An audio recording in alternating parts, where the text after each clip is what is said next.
continuing our controversial seminar. Controversial topics in ISKCON, issues. Today the subject is on following Srila Prabhupada. Srila Prabhupada often told us that Krishna consciousness is very easy, and he showed by his practical example Krishna consciousness is very easy. And Prabhupada, being amazingly empowered by Krishna, presented the philosophy of Krishna consciousness to us who have no background or beginning in that.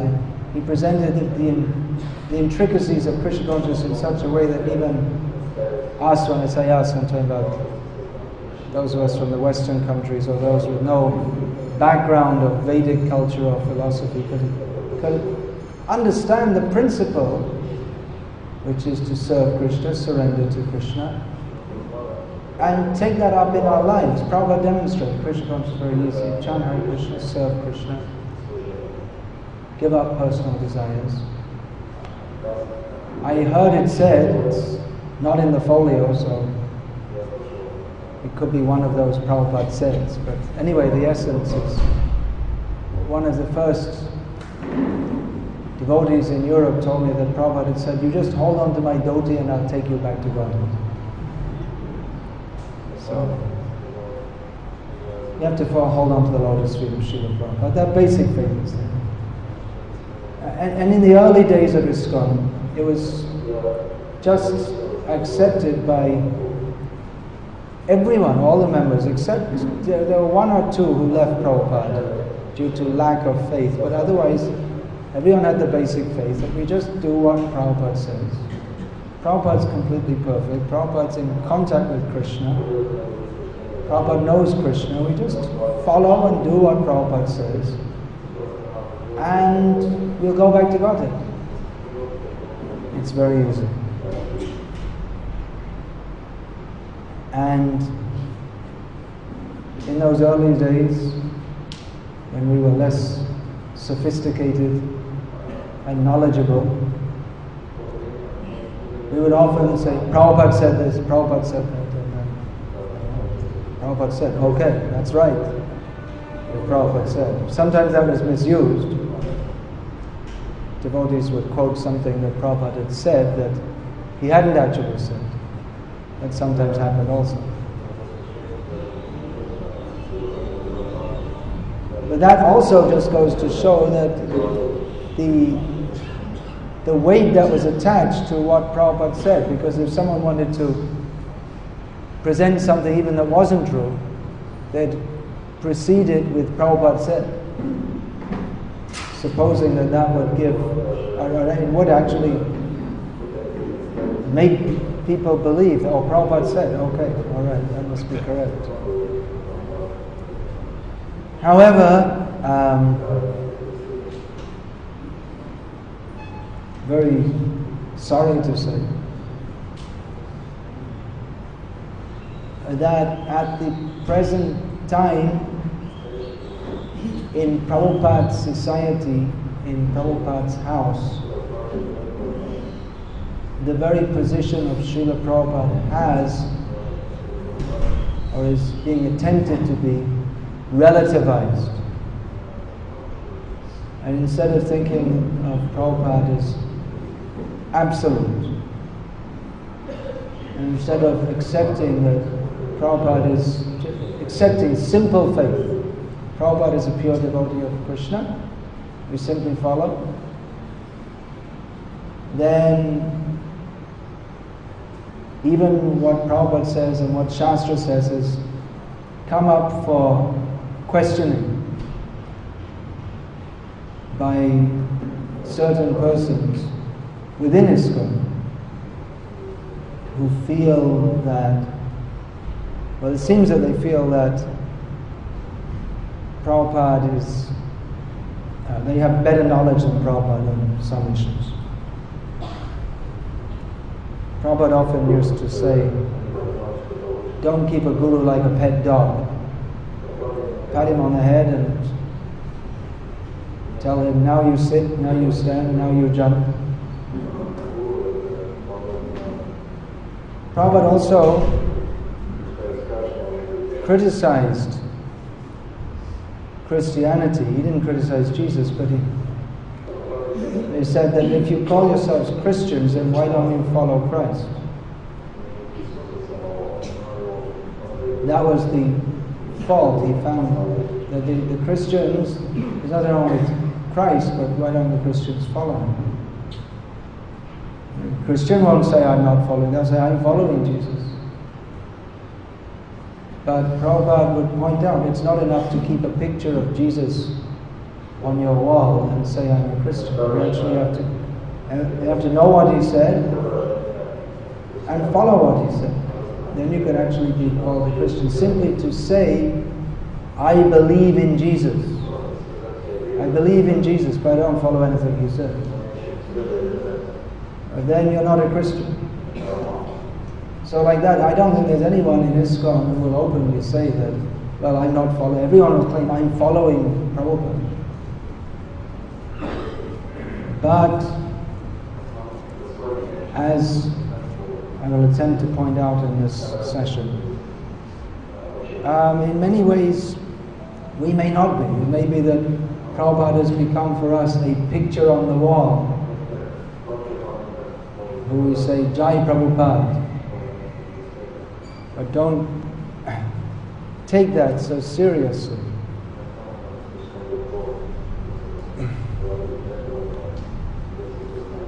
There are even there are devotees, or supposed to be devotees in our movement, who openly question Prabhupada's position or Prabhupada's teachings on various issues, or the teachings of Shastra on various issues, or they try to give a different interpretation according to their own understanding of Shastra.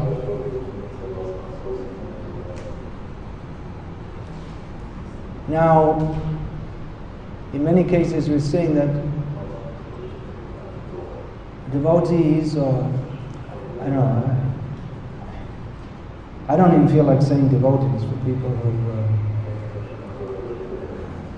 they have such attitudes. But anyway, in a general way, we can say devotees. Many appear to have gone back to their old way of thinking in many ways. That we come from various backgrounds. In the Western countries, the devotees who joined in the 1960s and 1970s, they are mostly from hippie backgrounds. The hippie way of thinking is eclectic, which means that you collect a little bit from here, a little bit from there, mix it up according to your own taste, and that's what you claim to follow. And you never have any fixed position, but you can change it at any time according to your whim. This is, although the hippies appear to be rebelling against the establishment, as they called it,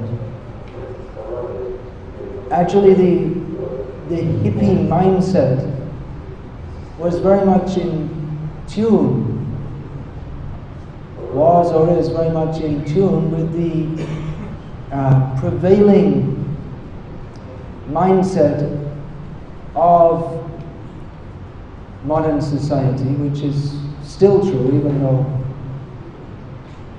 we don't have a rebellious hippie movement anymore. But the overall outlook of the modern Western world especially, and increasingly so all over the world because of Western cultural dominance, is secular liberal, and humanistic, which are three related terms which are all different flavors of atheism. Secular, actually secular means that, or Prabhupada pointed out that India wants to be a secular state, so secular means that it means not giving any preference to any religion. Prabhupada said that means you should promote, everyone should follow some religious basis. But secular, it practically means non-religious. Secular, liberal, humanistic, they all of these interrelated outlooks have at their root the belief that there is no absolute truth. Asatyam apratishtante jagad ahur anishvaram, as Lord Krishna explains in Bhagavad Gita. The atheistic mentality, which was not only present 5,000 years ago, but is present in human society throughout the ages, is that there's no actual truth, there's no actual basis to society, there's no controller of the universe. So secular means there's no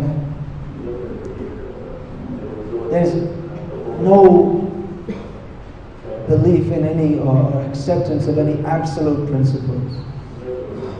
And humanistic, which means that the idea that promotion of the benefit of the human race, this is the topmost principle in human society. That we should improve the condition of the human race in terms of in terms of this world here now, not accepting that the human life is meant for any higher spiritual purpose. As we're quoting Marx yesterday, religion is the opium of the people.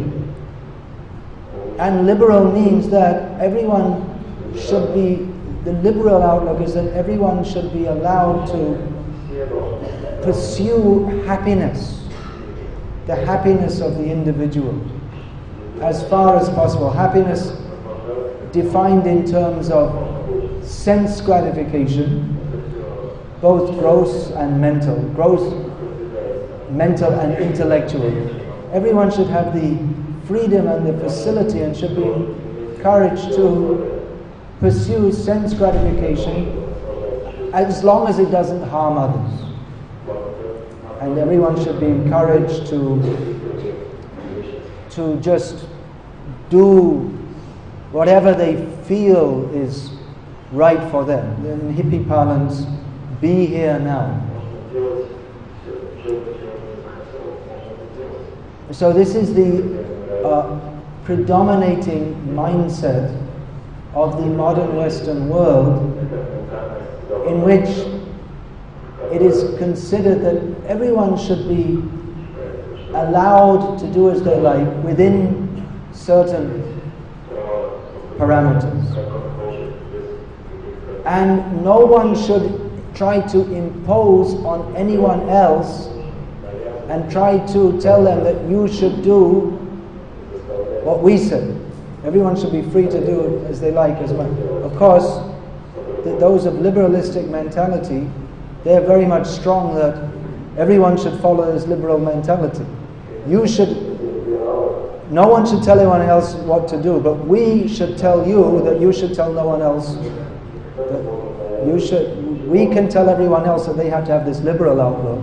And if you have another outlook, that there should be restrictions on sense gratification, then they're very much against that. And they even wage wars on this invasion of Iraq, for instance, was because they felt that Mr. Hussein was not a very nice fellow, and he didn't allow people to do what they liked. And in Islam, They have so many restrictions on women which they're very much against. And everyone should be allowed to do what they like, as much as they like.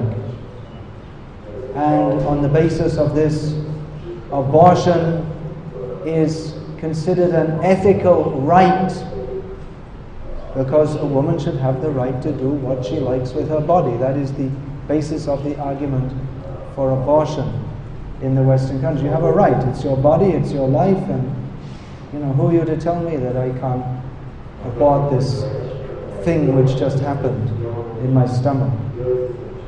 So this is the liberal, humanistic, secular outlook, which is promoted very powerfully through the educational system. That we are brought up to think like this. Everyone is taught Darwin's theory, which, or not exactly Darwin, but evolution. It's evolutionary theory, which very strongly implies that there's no God in control. Or that if God, some kind of God might be there, you can pay him lip service, but he's not really that important. There's some kind of guy who opened the factory and hit the first button, and then afterwards everything just went on by clockwork.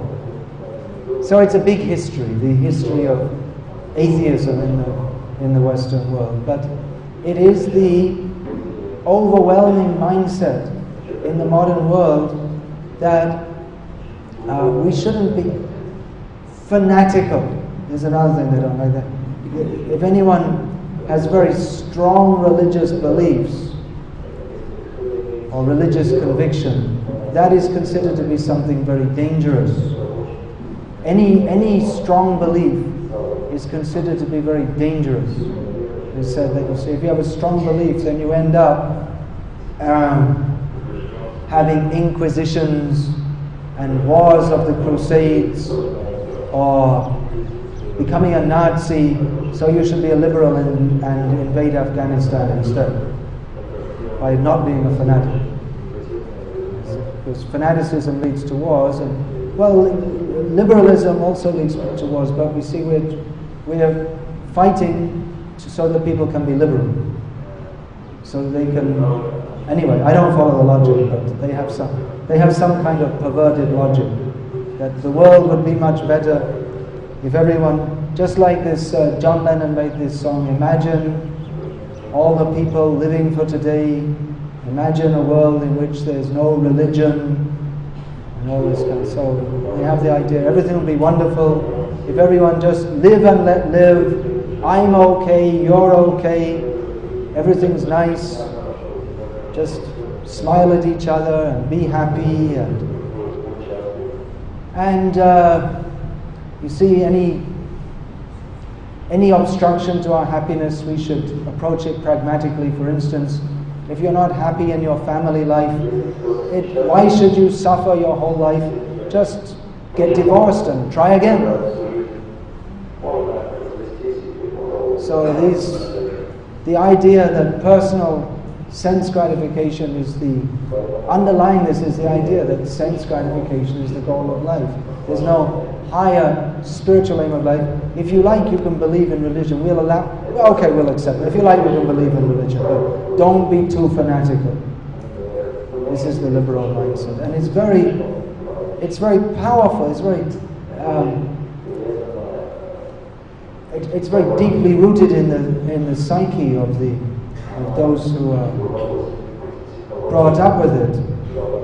Although they say you can think what you like, you can think according to what you like. They're very deeply rooted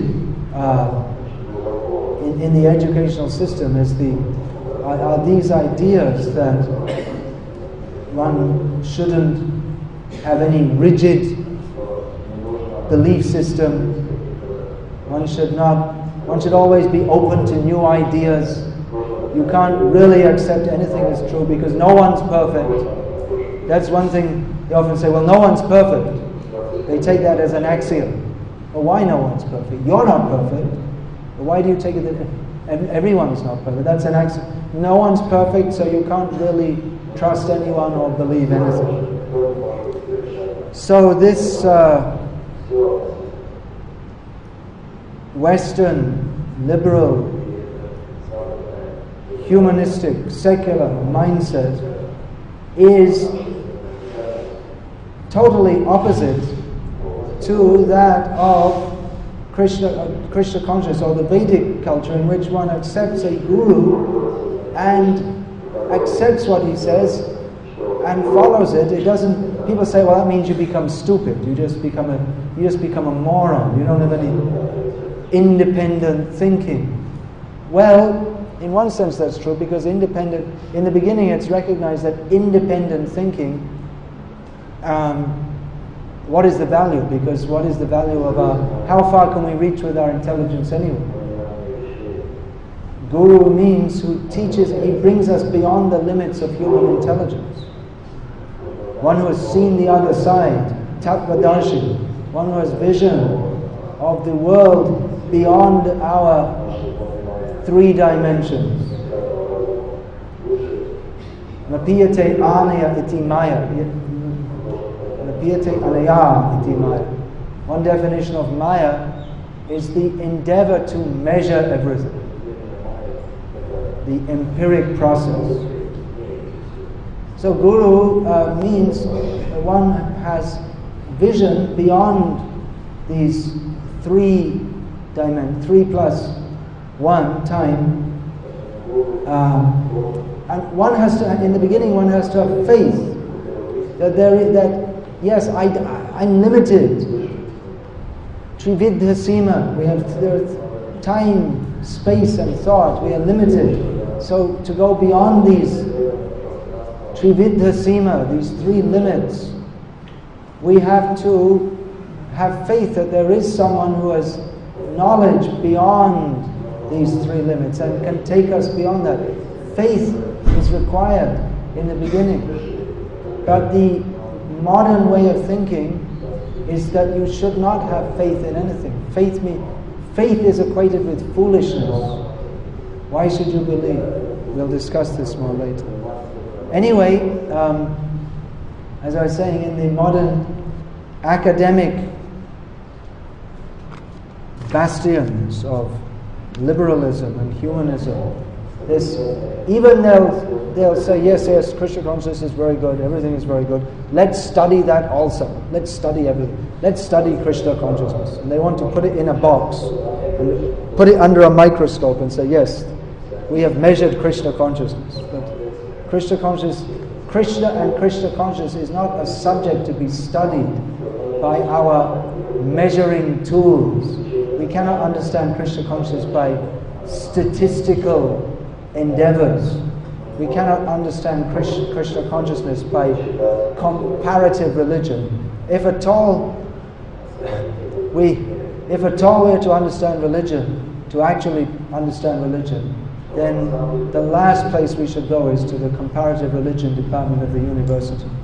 They can tell you so many things about religion, but they know nothing about it. They're the furthest people away from any religious understanding. Because, as Prabhupada said, understanding means standing under. But they want to stand over. This is the Buddhism box, and this is the Islam box. We put it all in a box and we understood it. Okay. And they'll give you mark, 10 out of 10. First prize, gold medal. You understood.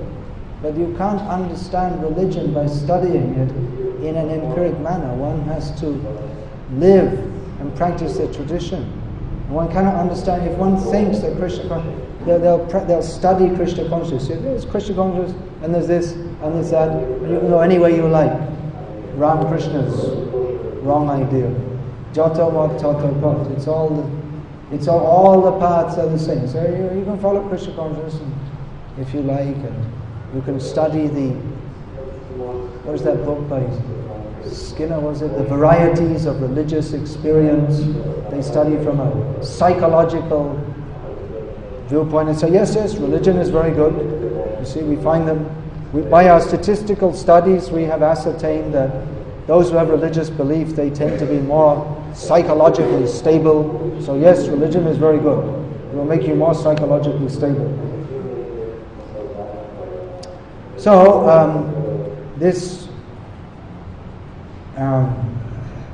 I'm not out here to lampoon every devotee who might be engaged in academic studies, but it is, as I'll describe more, it is quite noticeable how in our movement in the recent years, a lot of emphasis has been put on going to university and getting university degrees. I was told, I first heard this a few years ago, I was told that we have to get university degrees, otherwise people won't listen to what we say. They won't respect us unless we have a university degree. They won't take us seriously. Of course, Prabhupada came to preach in the West and no one asked him if he had a university degree. Actually, he didn't have one. He had one. Okay, you're going to have to give me the speaker there. Boishaki Jo. Falgun Mashe Boishaki Jo. This is supposed to happen in 2 months later. Every evening. This will last only a few minutes. Boishaki Jo lasts only 5 or 10 minutes. Can I have the speaker there? Mic or whatever it's called.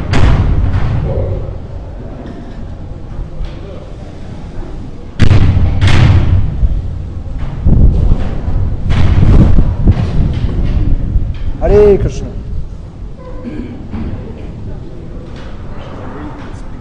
Yeah, bring it.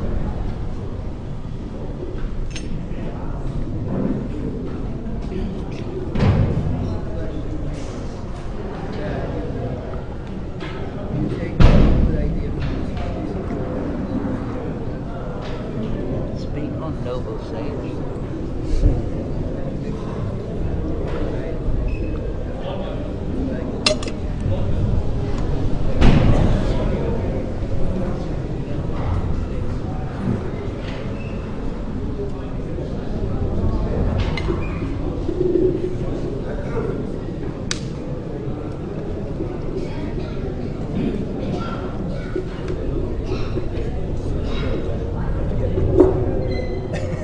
Hare Krishna. Yeah, you can look, it's quite spectacular, isn't it? This happens almost every evening in the month of Boishak, which is 2 months after this. It's called Boishaki Jo. After a long hot day, much hotter than the days we have been, very hot. And at the end of the day, the strong wind will come and blow all the banana trees over, and there'll be a storm, and it lasts about 5 minutes only. And it's nice if you're inside to look at it. If you're outside, it's not so much fun.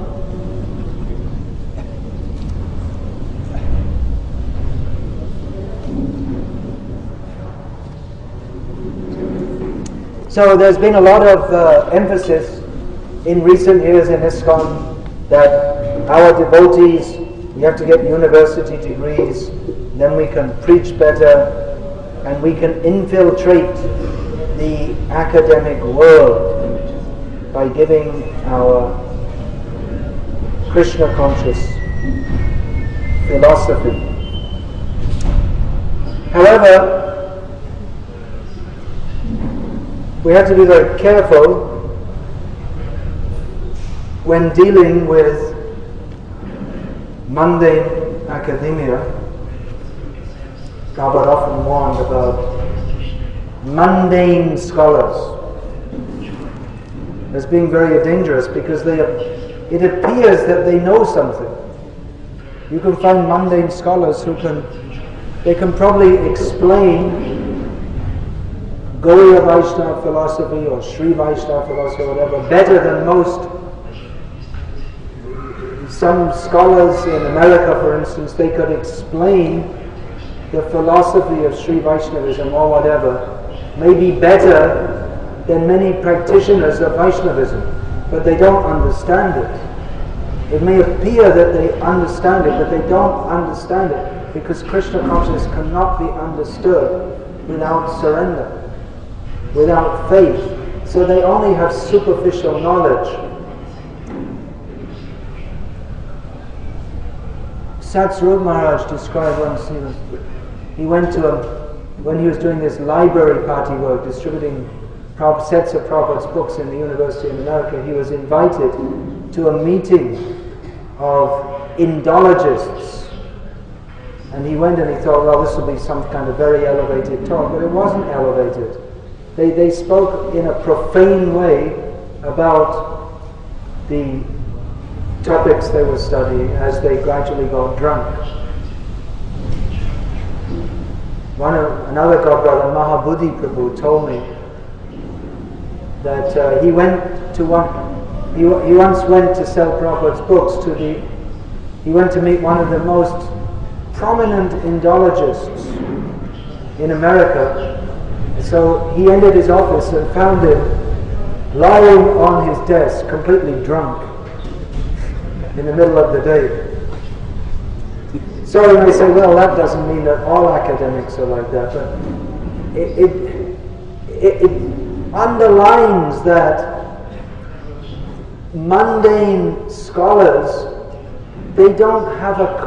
they may study what they call Indology or South Asian studies or whatever they call it, but they have no commitment to surrender to Krishna, or rather they have a commitment not to surrender to Krishna. Because in the university you have to teach everything in a relativistic way.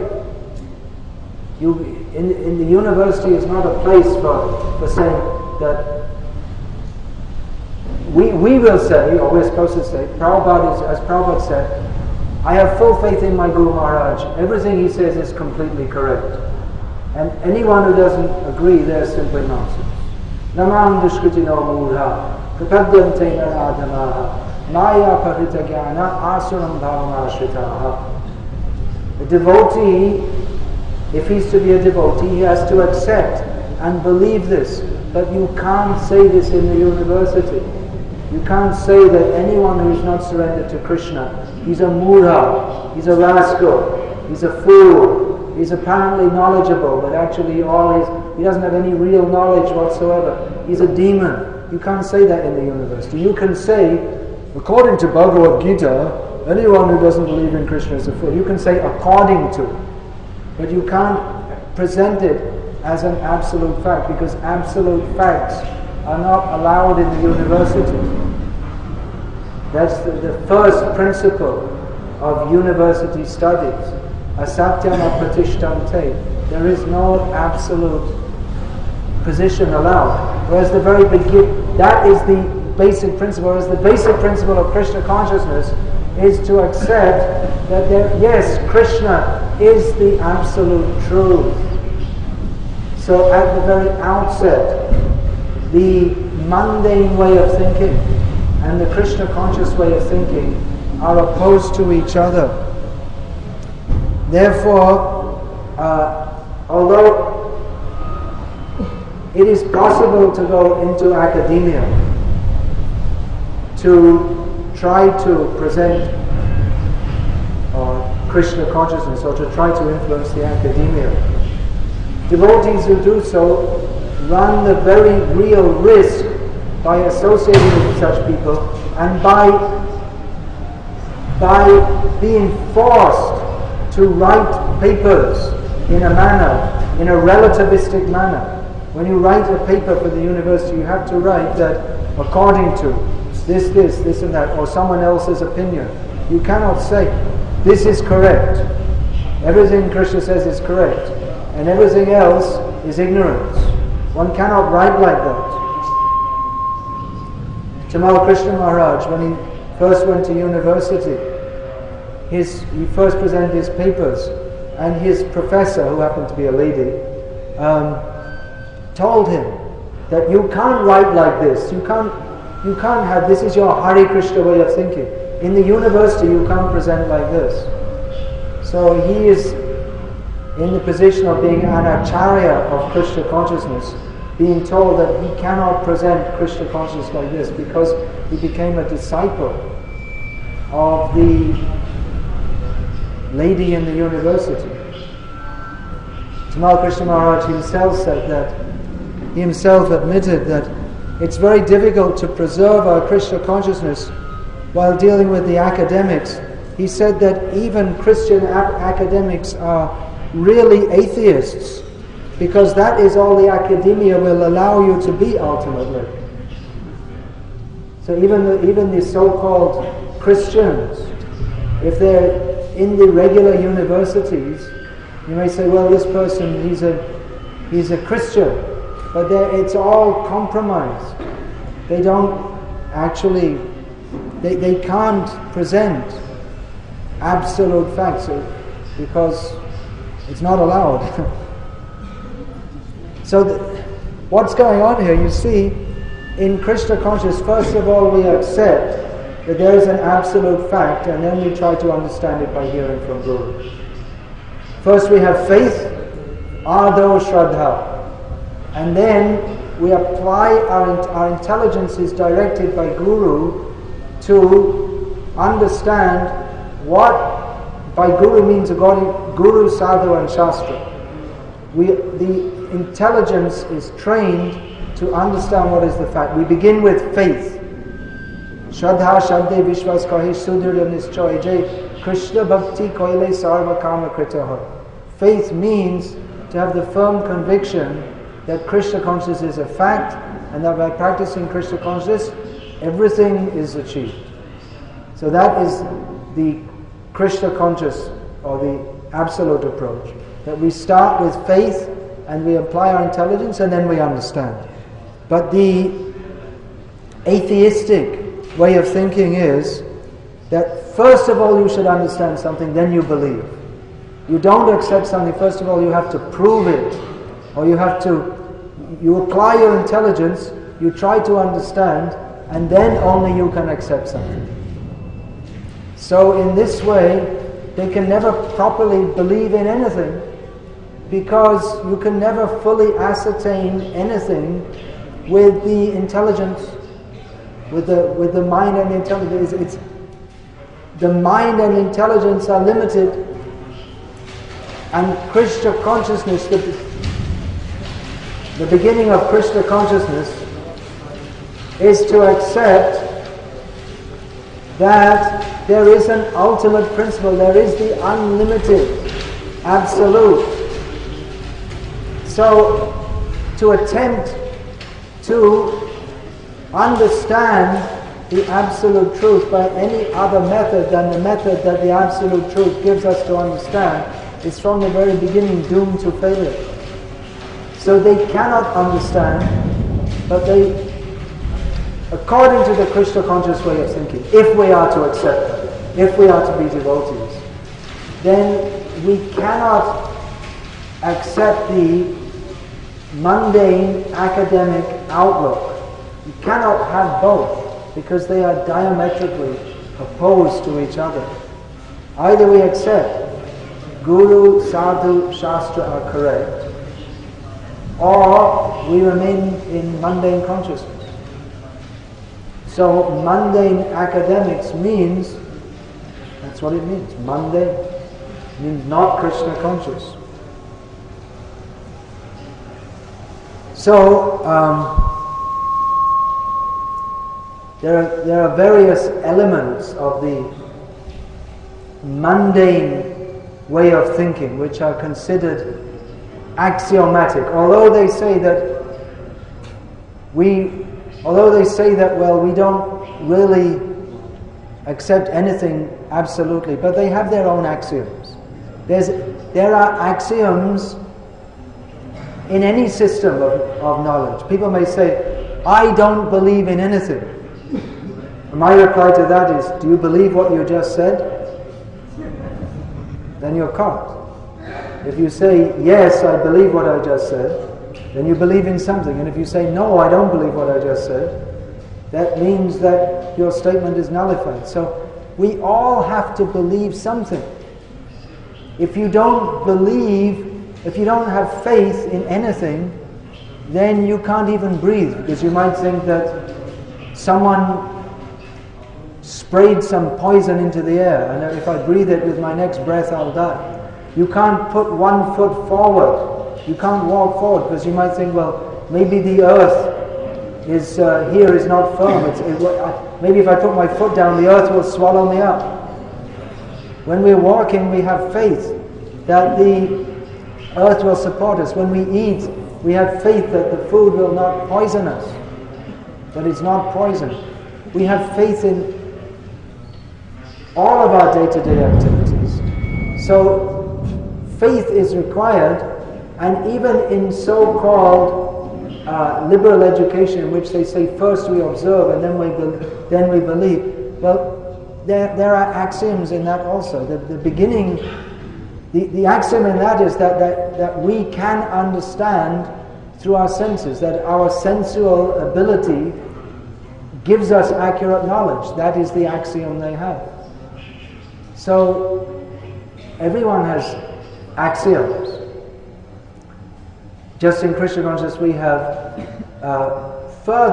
we extend our axioms, considering the inability of the mind and the senses to understand everything. We accept that, first of all, we accept that as an axiom, that everything that we can see, touch, taste, smell, feel and hear, that is not the sum total of everything. Beyond this, there is more. We accept that as an axiom, that all of knowledge is not within the tiny range of our sense perception. So accepting that, we accept that there are persons who have knowledge beyond this, the tiny range of our intelligence and senses. So that's actually very intelligent. Whereas the mundane academics, they also have their axioms, such as, one is that human society and human knowledge is always developing and progressing. That formerly our ancestors, they were cavemen and hunters, and gradually we became more civilized, and we learned so many things, and we're gradually developing the fund of human knowledge, and we're gradually becoming more advanced. And everything in human society came into it had its beginning. So even this Krishna consciousness or Vedic culture, it also had its beginning.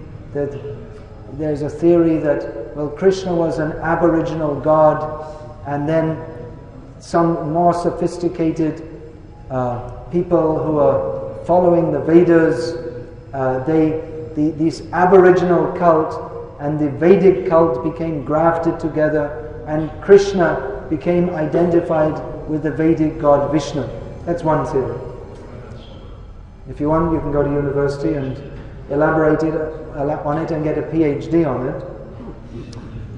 Of course, you'll go to hell. You won't go to Krishna, but you'll get a PhD as you go to hell. You can present to Yamaraj that I'm a PhD. So give me a sophisticated hell. So these ideas that there is no eternal truth, that Vedic knowledge is not apaurushaya. It's not coming. It's not eternally existing. It is Purusha. It's coming from human beings have developed whatever is in the Veda. Therefore, it's also fallible. If everything is coming to being at some point in time, it's coming to being by fallible human beings, then it's not infallible. It's just someone's belief system. Historical consciousness. The Vedas were written down or composed at some point in time. Some of our devotees believe this. So when I say devotees, this is I can't actually say they're devotees, but people who claim to be devotees. For instance, I saw a comment by one of our most famous pseudo-scholars in ISKCON, who was writing something about the position of women in Vedic culture, and he wrote that, well, things seem to go down for women around the time of Manu. But Manu, there's the idea that Manu, he was upholding the Brahminical persecution of the lower caste. This is typical idea of mundane Indologists. So the idea that Manu, they try to place him at some date in time, but we know that Manu is the father of mankind. So if we say the time, they think Manu came into being at some point. This is the mundane idea. Manu came into being, at some point, there was someone called Manu, and he wrote all these nasty things which repressed women, and but according to what we understand from Shastra, Manu, he wasn't part of human society, that he wasn't coming at some point in terms of historical development. He is the father of mankind, and he gave his instructions to human society at the very beginning. So it's our own devotees, supposed to be, are infiltrating these ideas into our society. This is insidious, to say the least.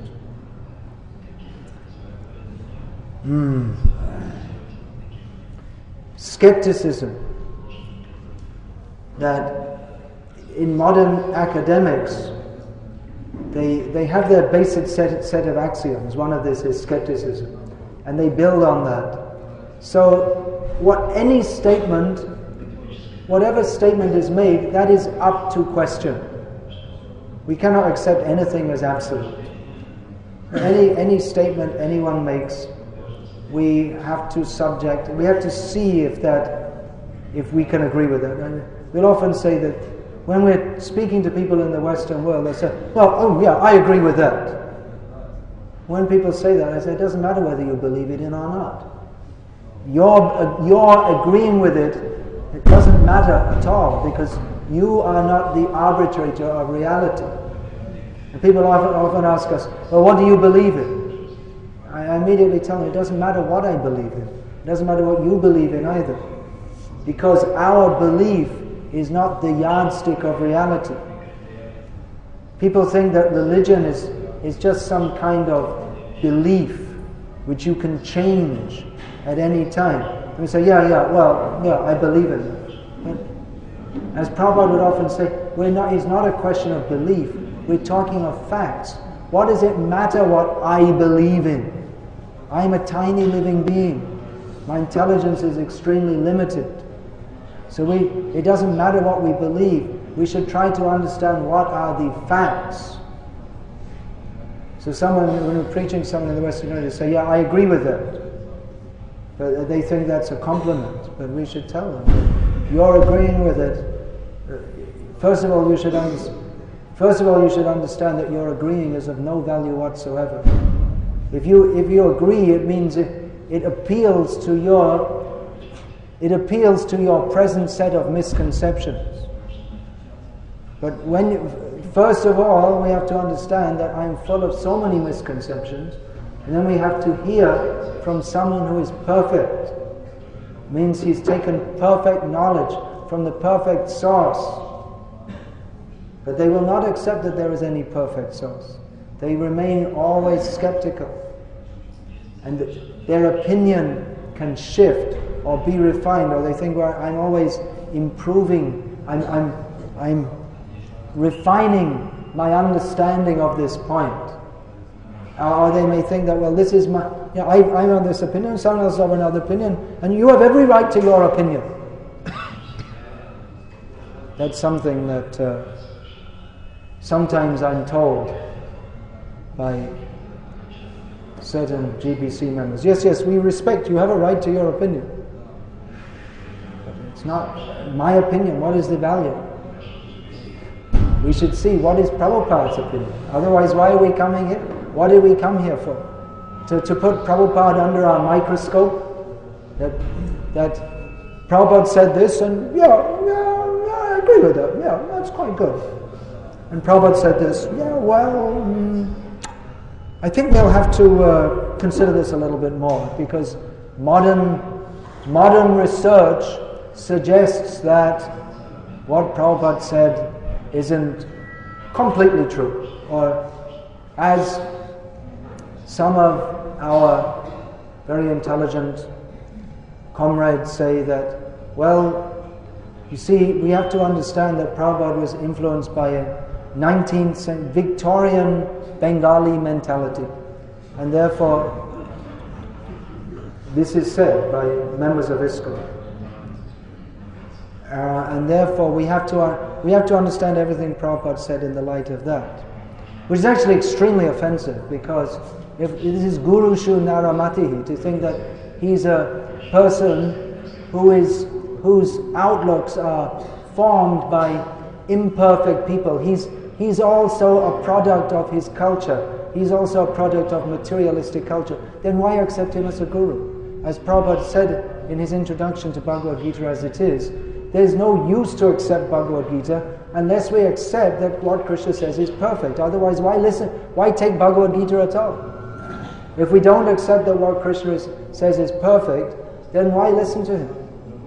So if we don't accept that what Prabhupada says is perfect, if we think he's influenced by Queen Victoria or the cultural ethos at that time, then we're thinking that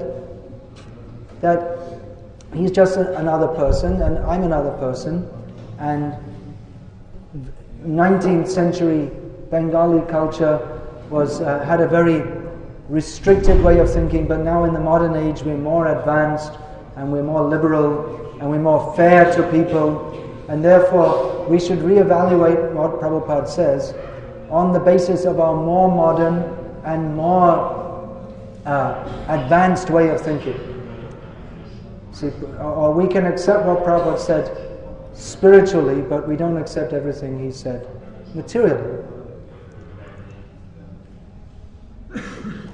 So, these are some of the thoughts which are going around our movement at the present time.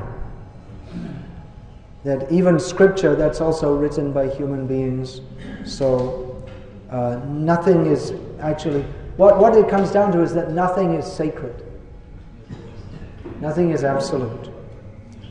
All ideas and understandings, they're all subject to change. If we make some more scholarship and some more research, we may find out some more things, and then in the light of whatever we discover, then we'll have more understanding. So we'll go and dig up some ancient archaeological sites, and then we'll decrypt the hieroglyphics, and this will increase our understanding of the Vedas. This is how we are to understand the Vedas. And we should understand that all these acharyas that maybe you see, maybe they had some kind of psychological syndrome or something like this. Maybe they had an Oedipus complex or something, and therefore they formed these opinions.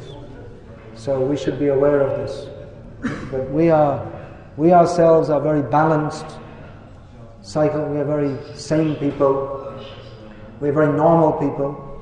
We're very advanced people, and therefore we are in a position to. We're not against. We have great respect for all these religious teachers, but at the same time we have to understand they're all humans. So we should understand things in this way. So it all sounds very reasonable, and they say we should be very reasonable, but actually they're being very rascalable, because at least if we are to accept Krishna, that anyone who has this kind of outlook, they may seem very reasonable, but it's a very sophisticated way to apparently They may call themselves friends of Indian culture, friends of Vedic religion, but actually they're the worst enemies because they are undermining the basic principle, which is faith in Guru, Sadhu and Shastra. So this idea comes that you see, well, Krishna consciousness is very nice, and it's one way of looking at things, and it's also good. And if you like, you see, you can also be a Buddhist or a Vedantist following Vivekananda Swami, and that's also very good. You see, it's nice. It's very good. You can do this, and if you like, you can do something else, because nothing is absolute. And even they will say they're so reasonable. They will say that you should be open-minded, and you don't even have to believe what I'm telling you. The professors in the universities, you don't have to believe what I'm telling you. Then why should I study from you? One professor came to Prabhupada, and Prabhupada said, "What are you teaching?" He said, "Hinduism." He said, Prabhupada said, "What do you mean by Hinduism?" And Prabhupada, the professor, being very clever, said, "I don't know." And then Prabhupada said, then you are a cheater, because you're purporting to teach something that you don't know.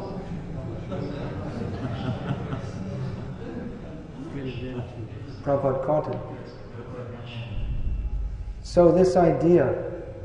Another very important point is that, as Prabhupada always said, education is meant for character building. It's not simply amassing facts and figures in your head, learning things from a professor who's drunk sometimes. Character building. What is the character of the person who's teaching you? One devotee I think I saw him here. He told me he's going to go to university to study psychology and all these things. So I said, why? So he said, well, we can learn we can learn at university how to deal with each other better and better human relations. So I asked him that, well, the professors at your university, do they have sex with the students? He said, yes. And you're going to learn character, you're going to learn how to be a better human being from them. They'll talk about better relationships and being open-minded and being nice with people, but their being nice is, I'm okay, you're okay, you believe in abortion, that's okay, and you just divorced your 5th wife and now you're going to marry a man. So that's also okay. It's reason. Give the man a chance, he tried with 4 women, and none of it worked out. So it's reasonable. You can try a man, right? What's the harm? Why are you all laughing? These are the kind of things they say, that homosexuality is, it's okay. It's just it's your preference, whatever you like. According to the Shastra, it's sinful, but in the modern relativistic way of thinking, there is no such thing as sinful, because there's no absolute truth. When the body is finished, everything is finished. So this relativism, which appears to be very nice, actually promotes sinful life and atheism. It's a covered veneer on atheism. And so I often say that Hitler is better than George Bush, because Hitler said, we're German and we're strong and we're the best, and all these neighboring countries, we're going to kick them all in the head and take them over. So at least he was straightforward. He said, look, the hell with you, we don't give a damn about you, and we're better and we're taking you over. Whereas Mr. Bush says that, well, humanism and liberalism and human rights, and we're invading your country and taking you over. So at least Hitler was straightforward. But in in the modern age, you're not allowed to say that. You have to say, well, everything has to be presented very reasonably. We're very reasonably killing all the animals in the slaughterhouse, because if we didn't kill them, then they'd breed so much and it'd be a great problem for them, So we're very mercifully, we're humanely killing them. And the children in the womb, you see, the parents don't want them, so if they were born, they wouldn't be happy. So for the benefit of this child, we're really only thinking of the benefit of the child, we'll abort. You see, because we're the well-wishers of human society. So, empiricism. How are we doing for time?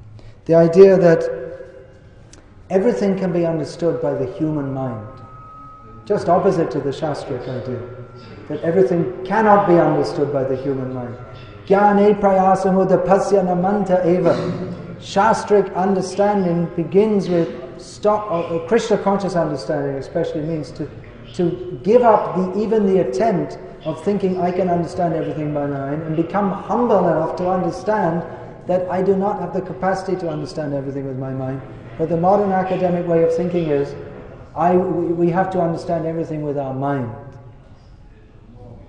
So just actually the opposite of the Krishna conscious way of thinking. Oh yes, I've talked about all these things. Ethical neutrality, that we should, multiculturalism, all the different cultures are all okay, and everything is good, and everyone's opinion is as good as everyone else. Prabhupada, once walking with Dr. Patel on the beach in Juhu, Dr. Patel said to Prabhupada, as Prabhupada was condemning all those who are condemnable, which means those who are not Krishna conscious.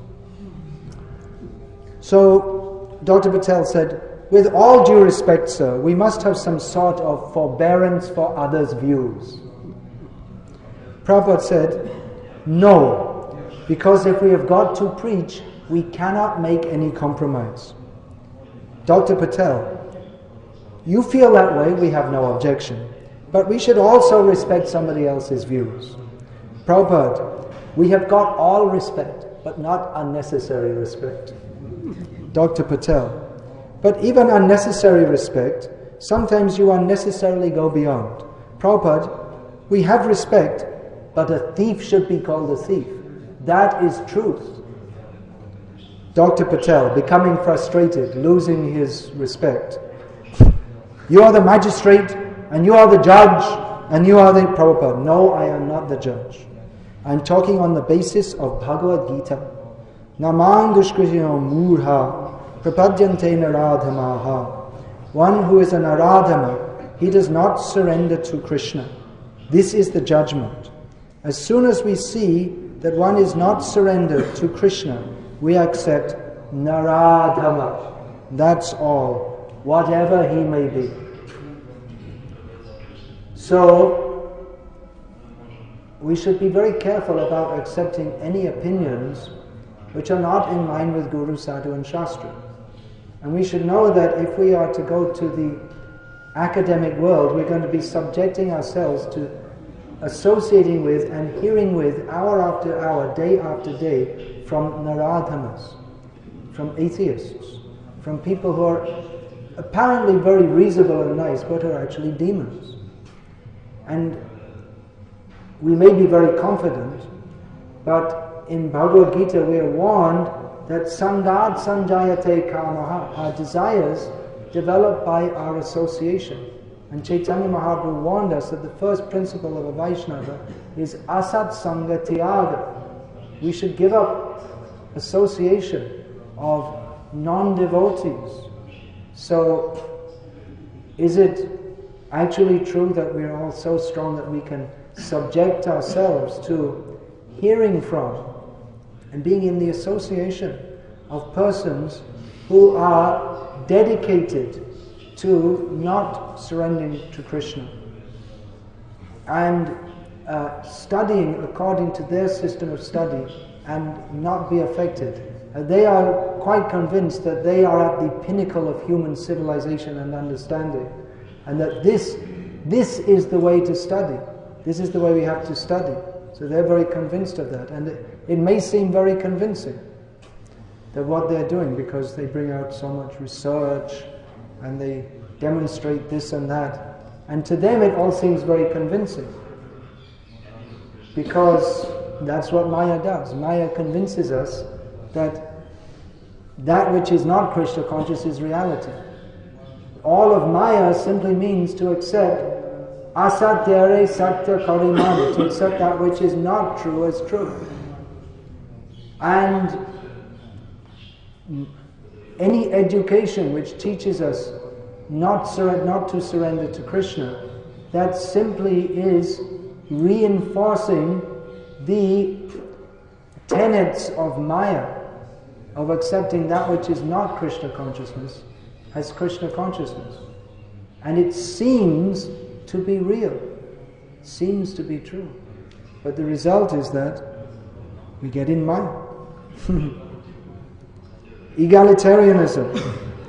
All men are equal. The basic, all human beings have equal rights. But that is not the Vedic understanding.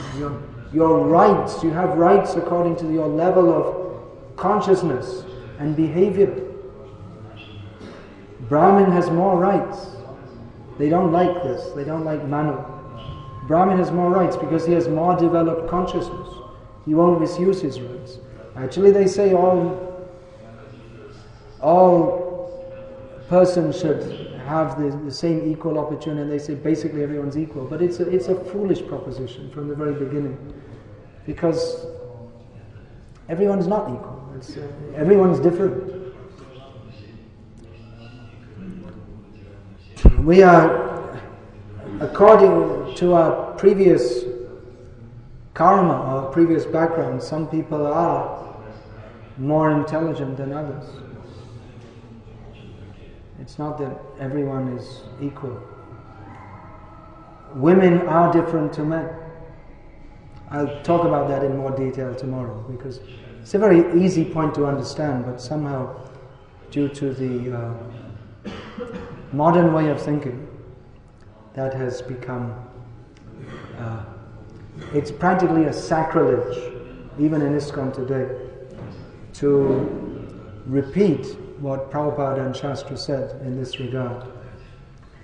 Which it may, anyway, I'll discuss that in detail tomorrow, because feminism in ISKCON is a prominent symptom of how these modern, non-shastric ways of thinking are actually taking over our movement in many ways. Now, faith in Krishna consciousness. What does that mean? That means faith in the Shastra. Yasya deve parabhakte yata deve tata guru tasyaite katitahiyata prakashante mahatmanaha. One has faith in the Supreme Lord, faith in Guru who teaches the Vedas. To such a person, all the imports of the Shastra are revealed. So one is a Guru on the basic principle. Of course, there are many qualifications of a Guru, but one qualification that cannot in any way be compromised, if at all one is to be a Guru, is that he must have firm faith in Shastra. That is called astikya. Asti. There is. That means the knowledge in the Shastra is. If one does not have faith in this principle, if one thinks that, well, we can accept some things in Shastra, but according to modern science, the descriptions of the universe in the Shastra, well, we can't accept that. That was made up by someone who doesn't know what they're talking about. But we accept all the spiritual parts, but we don't accept the material parts. So this is called nastikya, or Nastic, this word is commonly translated as atheist. But actually, astic and nastic, that means one who has faith in Shastra and one who doesn't have. And faith means firm faith. Sarvam etad itang manye yang mam vadasi Keshava. As Arjuna told Krishna, I accept everything you say, Krishna. Not that, well, I accept some of the things you say, and other things I'll have to go back to and ask my professor. Actually, his professor was Dronacharya, so if he had gone, Dronacharya would have slapped him in the face. That was his professor. We find in Mahabharata that everyone is, even those who are on the wrong side, they have faith in Shastra. they no one questions. Even Ashvatthama, he was told by Kripacharya and Kritavarma. Ashvatthama had the idea, let me go and kill all the remnants of the Pandava force as they are sleeping. And Kripa and Kritavarma, who were with him, they told him that, look, you're going to get terrible sinful reactions for doing this. And he said, I don't care if I become an insect for millions of lives. In other words, he accepted, okay, I'm going to... He didn't say, I don't believe that. He said, okay, I'll become an insect for millions of lives, but I'm going to do it anyway.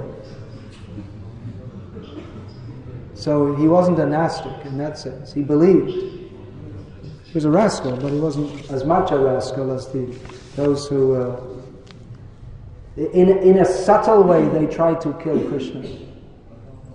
The open enemies of Krishna, they told Krishna, you come before me, stand on the field of battle, I will dispatch you to Yamaraj with my arrows. So many fools said that to Krishna. The Mayavadis, they tried to relativize Krishna, that Krishna was a historical figure, or he wasn't a historical figure, he never existed, or Krishna is he is a manifestation of the Supreme Truth, or he's a manifestation of the impersonal Brahman. Mayavadis, they try to de-Krishnaize Krishna. So they don't, they superficially accept the Shastra, but actually they're enemies of Krishna. So actually the Shastra, it's not meant, the Shastra itself bans study of Shastra by people who don't have faith. It said that Shastra should not be studied by Shudras, because they don't have the character, they don't have the purity of character to understand, and they don't have the development of consciousness to understand. Shastra is not like it's not like they pick up the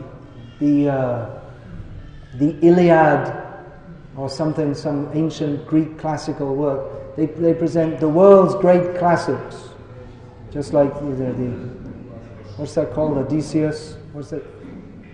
Anyway, there's the Greek Odyssey and the Odyssey and the Iliad, and they have the world's great classics, the Penguin series, and one of them is Mahabharata, and another is Ramayana. And it's one and we'll study it. You see.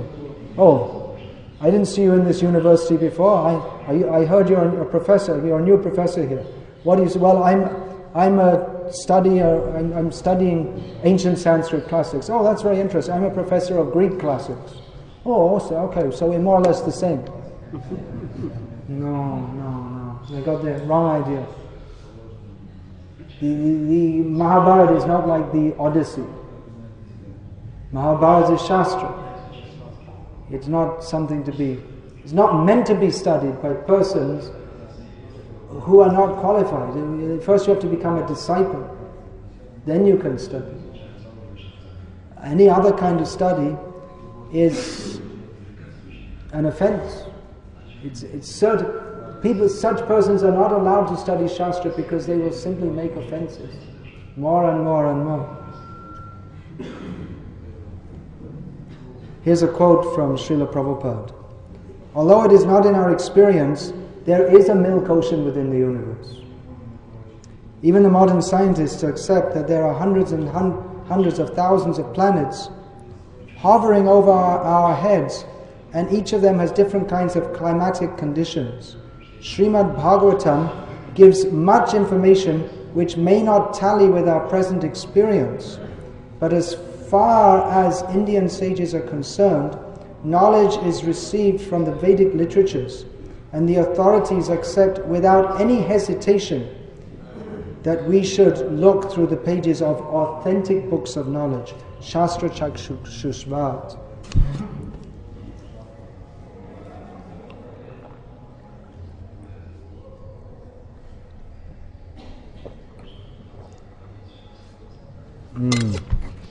Anyway, I don't have nearly enough time to go through all the points here. There's only one of the things. I mean, there's other ways we're not following Prabhupada in so many ways. Also, there's only one area.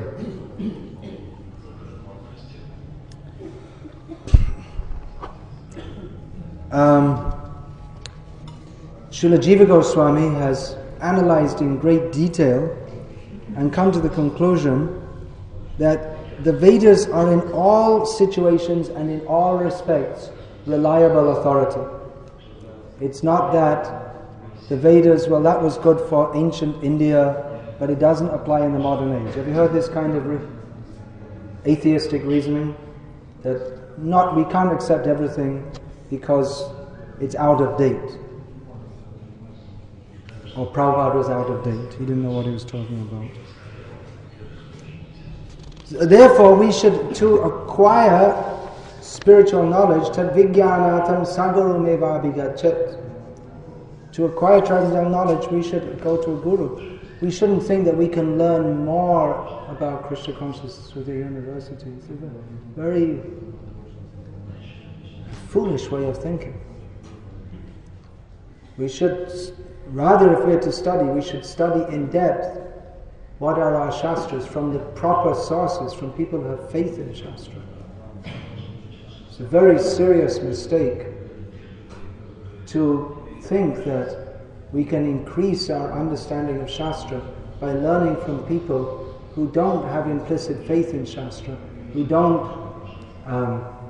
practice what is in Shastra, or who think that it's just another way of thinking. So, Prabhupada about mundane scholars. That is our aim, to destroy the position of the mundane scholars, not to become one of them. Mundane scholars are called adhyokik, which means simply sense perceivers, no realization. Stick to your principles and be Krishna conscious. We have to prove to the world that anyone who is not Krishna conscious is a duskritin and a mudha. This was Prabhupada's position.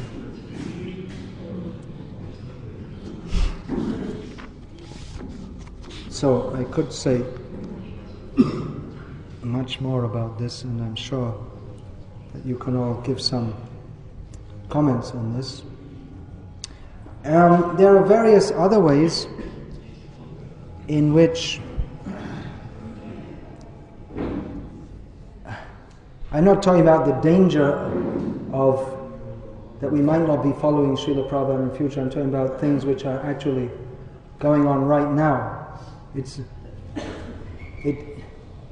It might be more diplomatic of myself to say that, well, these things are dangerous and in future it may cause bad results. But it's already causing bad results. It's not that in future it might be bad, so we should be careful, but already we're seeing the bad results of this, in that even within Prabhupada's movement, Prabhupada, like I say, people dare to question the position of Srila Prabhupada as an authority of who we should follow. We find many times that in dealing with social problems in our movement, the devotees, they often quote psychologists and sociologists, mundane, and if someone's having what they perceive to be some kind of a problem, they send them to a psychologist, or they call in sociologists to make studies of our movement, so that we can attempt to improve it.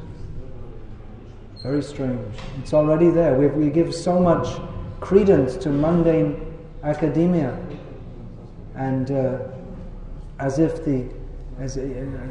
psychology we already have. Bhagavad Gita. The mind, Udhared Atmana Atmanam Natmanam Avasadaya Atmaiva hi Atmano Bandhur Atmaiva Ripur Atmanaha. Krishna is talking about the mind, and we have in Bhagavatam so much direction. So it may seem that by modern psychology we become more balanced and sane, but if we become a more balanced madman, what is the meaning of that? People say you should be normal. Normal means you should not be normal. You see, in the madhouse everyone's insane, and if you act like them they think you're normal. So from the Krishna conscious point of view, everyone is insane except those who are Krishna conscious. So to go to the psychologists this psychology and sociology, all highly atheistic, and it reinforces the ideas that we can become better persons by studying psychology and sociology, but they don't know what the purpose of life is.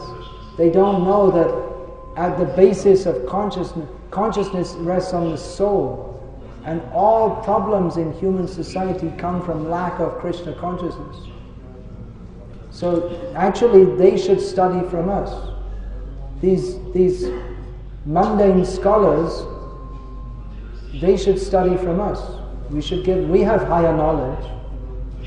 We should demonstrate to them how we have higher knowledge. But instead of they can benefit by becoming our disciples. Actually, not that we become their disciples.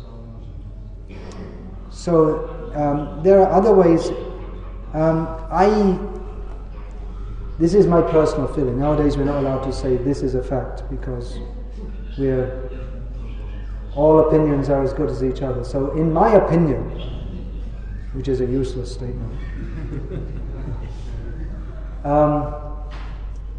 so many problems, social problems we have in ISKCON. And social problems then again, they come out as these theistic problems in which we question the very basis of our theistic culture, because we say, often, for instance, the Gurukul doesn't work. Prabhupada said we should have Gurukul, but it doesn't work. So Prabhupada said we should have Gurukuls, but it wasn't a very good idea, and Prabhupada didn't, anyway, I don't want to say, but they say like that. He didn't really have full understanding of who we are and where we're at, so better we'll give our children mundane education, and then later on let them choose for themselves. Having been programmed with all atheistic nonsense for the first 18 years of their lives, and had it implanted in them that the goal of life is to enjoy the senses, then afterwards then they're free to choose. Where's the freedom? That's what they say, everyone has freedom of choice. We will educate you in all kinds of nonsense, and then after that you're free to choose. But you've already been educated in the wrong way, so how can you choose properly unless you know what is the right thing? But they're teaching the wrong thing, so obviously you're going to choose the wrong thing. And they say freedom of choice. We're very liberal, we give people freedom of choice. But you must go to school, and we will indoctrinate you. And then after that you can choose.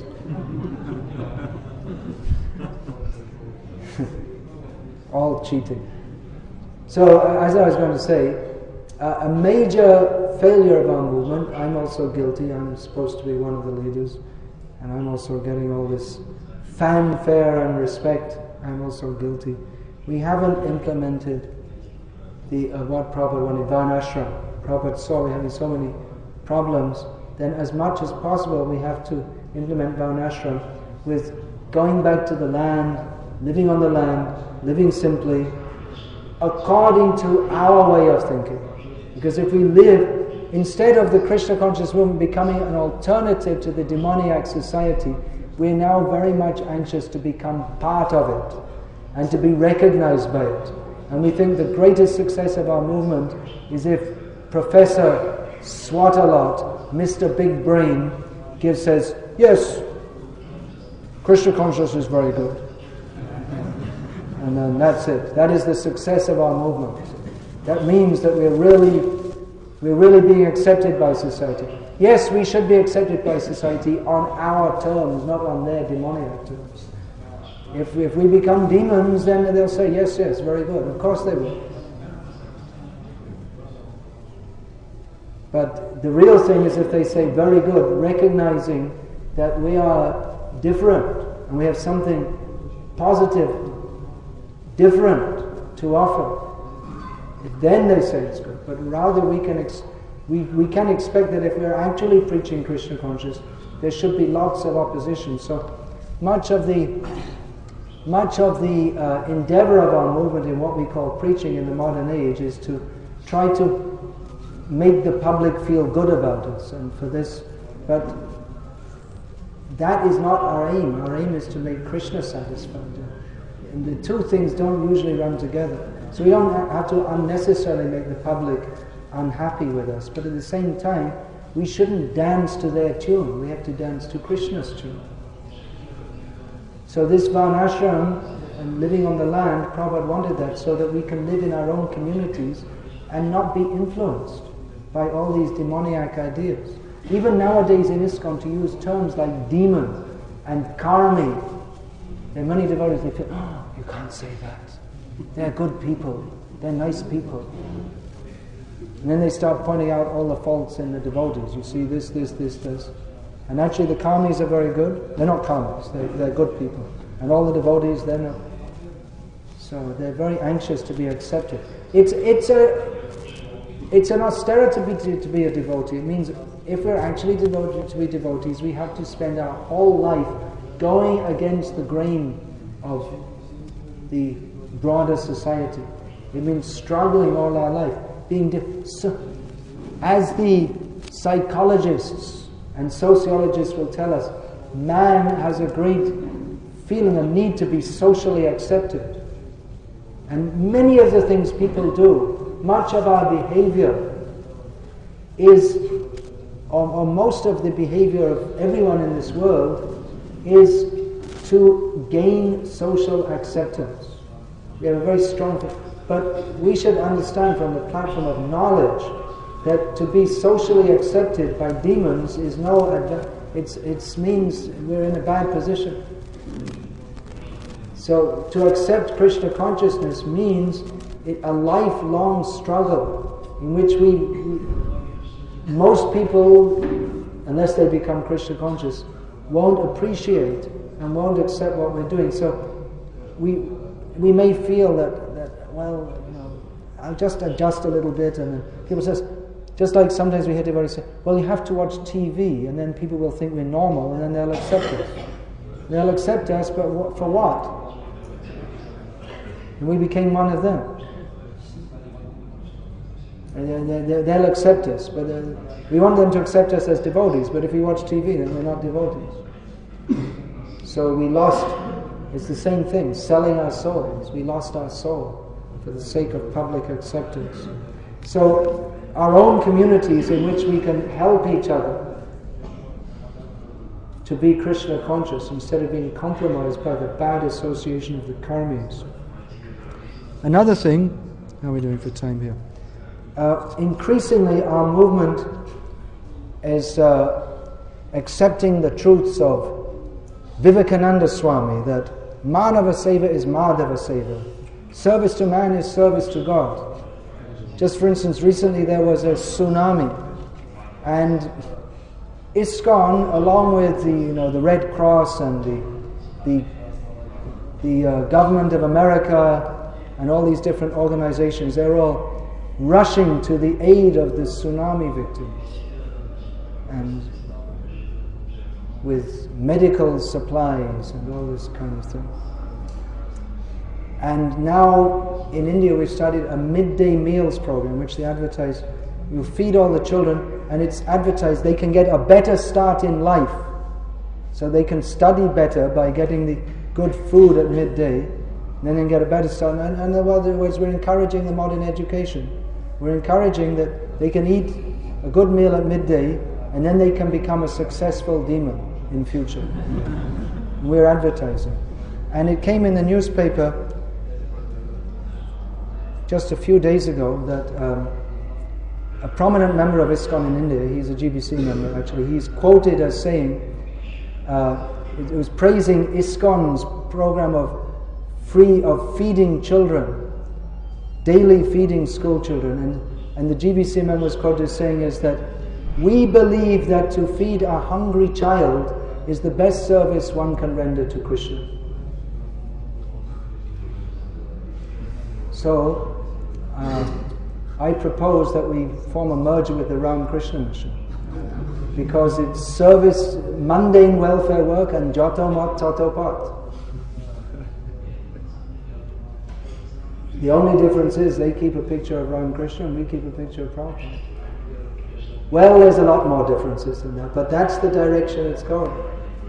And they will rationalize and say, well, you know, actually it's prasadam. But Prabhupada, he did say that no one should go hungry within 10 miles of our temples. At the same time, he was very much against mundane relief work. And actually, in all these cities where they're distributing food to the school children, their families are quite competent to feed them. In Bombay, they're doing it. There's no single person in Bombay who goes hungry, unless they're deliberately fasting for religious reasons. You can go, there are huge slums in Bombay. You go in, you'll find everyone has a TV, there are video shops, there are beauty parlors, everything, they just don't have a decent, they have money. They're all drinking and smoking and everything. So it's not that people don't have money, it's not that people are hungry, but they like to promote, because I asked one of our leaders who's just starting this program in another city, I asked him, why are you doing that? And the first reason he said is, it makes money. It costs us 3 rupees and the sponsors give 6 rupees.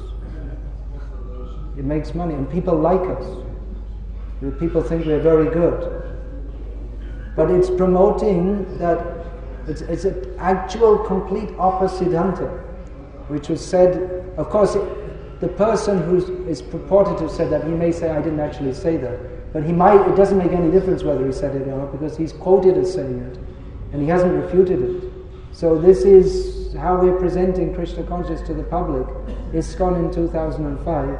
We believe that feeding a hungry child is the greatest service one can render to Krishna.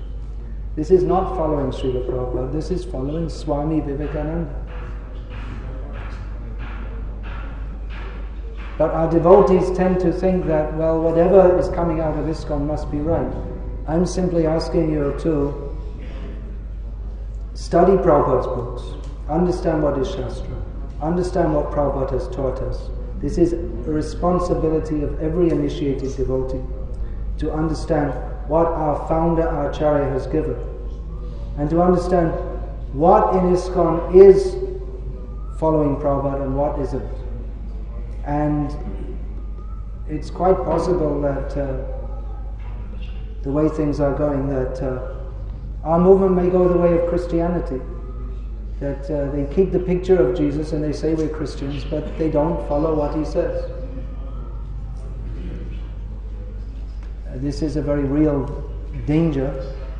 Again, it's not just a danger that might happen in the future. It's going on right now. So I'm very sorry to say this. It may make you feel disappointed. We come to this Mayapur festival for inspiration. But actually these things are going on all around us. So we should be aware of them. Hare Krishna. That's the end of this lecture today. And if there are any questions, I can take them now. Write it as yesterday. If it can be written down, it's better. You could make a comment now. I was present in Philadelphia. Yeah, okay. Take the mic. Hare Krishna. My name is Advaita Acharya Das. I am from Pennsylvania. I was actually present physically when this Department of Indology professor of Hinduism from University of Pennsylvania, on the invitation of Ravindra Sarup Prabhu, came and Srila Prabhupada got him his teaching propensity. And he tried to become a little bit belligerent, and fortunately Srila Prabhupada was surrounded by Brahmanand and other big sannyasis, so this professor was eased out. He was physically removed by force. Yeah. and this is what Srila Prabhupada is showing by his example, that this talk that I just heard from Maharaj, this is hardball. This is it. This is real thing. Getting to universities, and instead of following the acharyas and preaching, if our ISKCON senior devotees go and associate and get those papers, which Ravindra Sarup himself never went to get his PhD in theology, and Prabhupada knew that. So, and second thing is that we at our own home can treat our children to as much of Krishna consciousness as much Srila Prabhupada has given us, by carefully scrutinizing and bringing them to Maharaj's program. And the last thing I would say is that from 10 a.m. this morning, I have been looking to find out where is Maharaj's lecture. Could somebody print 5,000 flyers and stick them on every palm tree? Because it is therapeutic. It is treatment. This is real thing that Maharaj gave. So this is my request. Maharaj, thank you so very much. Hare Krishna.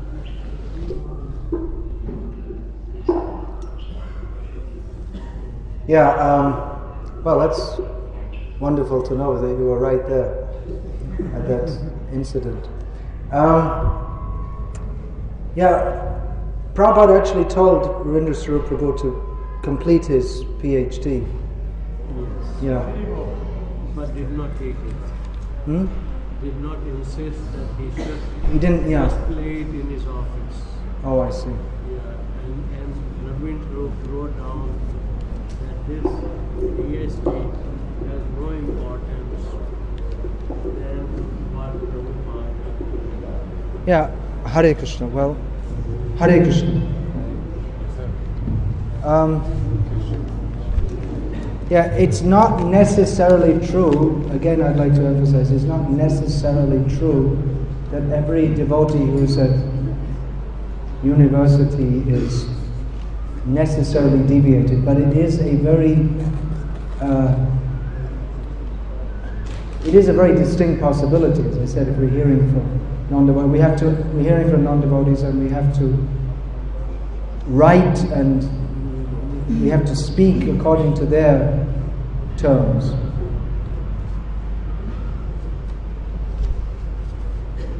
The question regarding the faults or merits of this statement.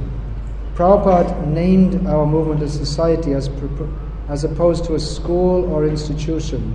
So just as in society there is an ebb and flow of liberal and conservative contributions that establish civil order, it is reasonable and a healthy sign to see a variety of conservative and liberal approaches to following Prabhupada's instructions in his absence within our society. Conservative or liberal, we have to understand what are the parameters given by Srila Prabhupada and Shastra, and remain within them.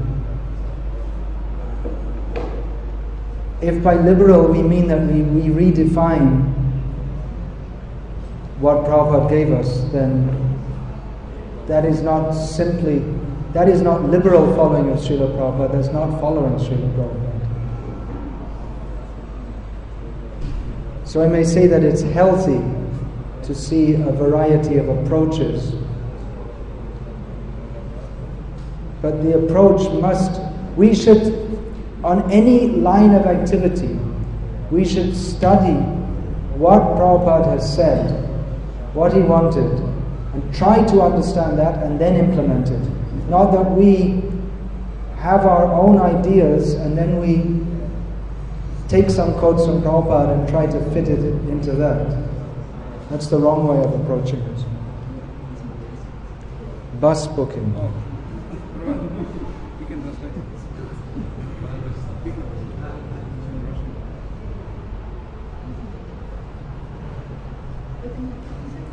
What's this? It says a bus booking.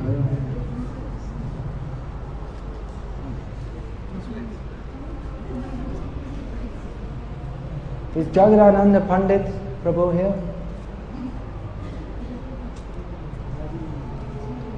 No? I have your flashlight, by the way. How to catch the fish without getting wet. That is the art, as Prabhupada said. How to catch the fish without getting wet. Well, actually, we don't catch fish. So...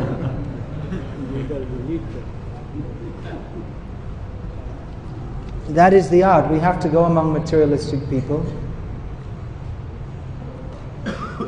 and to some extent we may adopt their language, but the basic principle is firm faith in Guru, Sadhu and Shastra, and that is reinforced by constant hearing from Guru, Sadhu and Shastra and associating with people of similar mentality. Then we can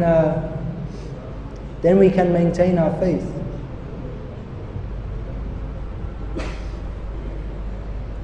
Live simply in the countryside. How? Yes, it's a big question. It's actually not so difficult. We say going back to the land, but most of the world never left it. We also have to preach in the cities, yes. But householders, generally they can't dedicate most of their lives to preaching because they have to have some method of economic development. So yeah, that is... Those who want to know more about, or who may be serious about this, going to the land, living on the land, maybe you could see me afterwards and I'll give some more idea about that, because it's another whole area we should do. That should be the social direction of our movement. When His Holiness Gaur Govinda Swami was asked about how to solve the problems of ISKCON, he said, problem is that they, the devotees, don't have taste for the holy name. To avoid problems, chant good rounds in the morning, preach, and avoid political devotees. Is this a good solution, that we focus on our personal survival, our duty to preach, and avoid political entanglements? Yes, kirtan is the solution, but kirtan is intimately connected with Shravan. Shravan is that which develops our faith. If we chant, we may chant the holy names, but if we don't have firm faith, then our chanting won't have the same effect. So we can actually chant good rounds if we're hearing nicely. First we have to hear, then we have to chant. So Bhaktisiddhanta Saraswati Thakur always emphasized this. We know in Bhaktivinoda Thakur's song he talks about Gaur Bihita Kirtan, chanting in the manner approved by Chaitanya Mahaprabhu. So Bhaktisiddhanta Saraswati Thakur said, first has to be Gaur Bihita Shravan. We have to hear in the manner approved by Chaitanya Mahaprabhu. So if our hearing individually and as a society is not Gaura Bihita, if it's mundane scholar Bihita, then our chanting cannot be pure. Oppositanta has to be kept out. The pure hearing has to be there. So it is the duty of the acharyas, especially. Sripad Ramanuja Acharya has defined as one of the duties of the acharya to protect the sampradaya from contamination. So that means that the acharyas have to say, this is the correct line, this is not. See, one thing Prabhupada said, he said we have to cooperate. So often it's said that unity is the most important thing, but not at the expense of purity. If we say that, well, unity, okay, well, this person's criticizing Prabhupada, but they also want to do some service, so anyway we'll be united. Unity means on the basis of what Prabhupada taught us, not any other unity. Our basic point is that we have to accept Prabhupada, we have to accept the acharyas, we have to accept the Shastra. On that basis we shall be unified. Otherwise, if we don't have that basis, then our unity is mundane. There's no use. And then it's like the United Nations. What's the use of their unity? Avoid political entanglements. Yes, as much as possible, if we can, it'll keep our mind peaceful. But in the name of avoiding difficulty, if we watch Prabhupada's movement being sent in the wrong direction, is that very good? Our duty to preach, well, you can preach, but then someone else, the person you're preaching to, they'll come to the temple and someone will tell them, you should go to university and learn there. And then, so people are coming to Krishna consciousness and then getting sent out to the slaughterhouse. So charity begins at home. Assuming food for life. That's another thing, this food for life, this wasn't started, but this name is totally mundane. And it was, devotees seem to think this was started by Prabhupada. It wasn't actually. Interestingly, this food for life, it was started with the specific intent. It was advertised in the ISKCON World Review, a magazine at that time, that you see, just like it was given the example of the Salvation Army, that previously the Salvation Army were very unpopular, but then they started their welfare activities, and now people like them.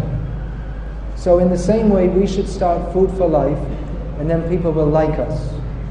But what happened is the Salvation Army was originally a very proselytic, is that the right word? Preachy kind of movement, in which they tried to convert people to their brand of hardcore Christianity. Then they found that so many people were against them, so they had the idea, okay, let's start distributing food and doing welfare activity. And now that's what the people accept them, and people think the Salvation Army distributes food. And no one, including the members of the Salvation Army, have much idea about what their religious message is. Because even the members themselves identify that our movement is, our main thing is distributing clothes to old people and feeding people. Their own members lost the idea of what they're supposed to be doing. So Food for Life was started with the specific intention of emulating the Salvation Army. Pretty dangerous. Anyway, let's read the rest of the question. Assuming that Food for Life is really distributing prasad, what is the harm that they're giving to school children, tsunami victims, or whoever? Well, Prabhupada said to distribute widely to everyone. Prabhupada said, why only to the poor people? Because then you're presenting it as some kind of mundane welfare work. Everyone needs prasad. Why are you rushing off to the tsunami victims? They're in Maya, everyone else is in Maya. Give them all prasad.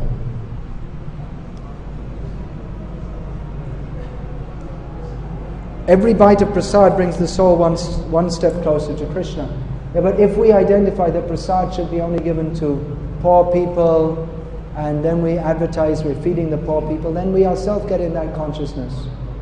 And then the idea that we're actually giving prasad becomes relegated to the idea that we're really, people often ask us, what about you, why aren't you doing things like feeding the poor?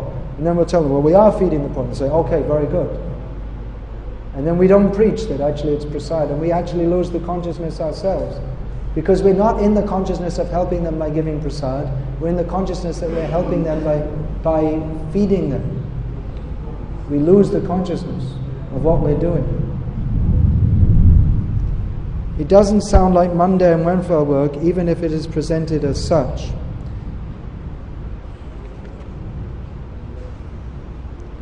Yeah, then the question comes, why tsunami victims? Why are you all of a sudden interested to feed the people on the beach in Chennai?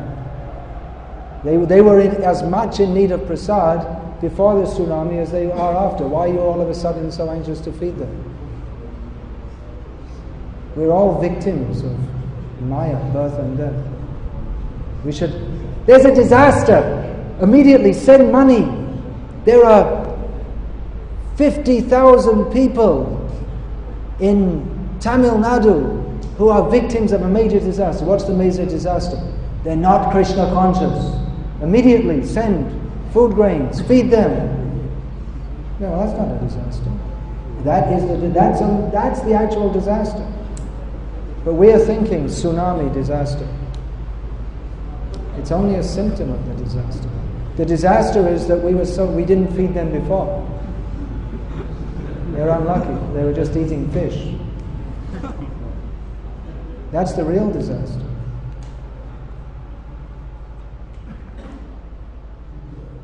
Hare Krishna. This session is finished. All glories to Srila Prabhupada.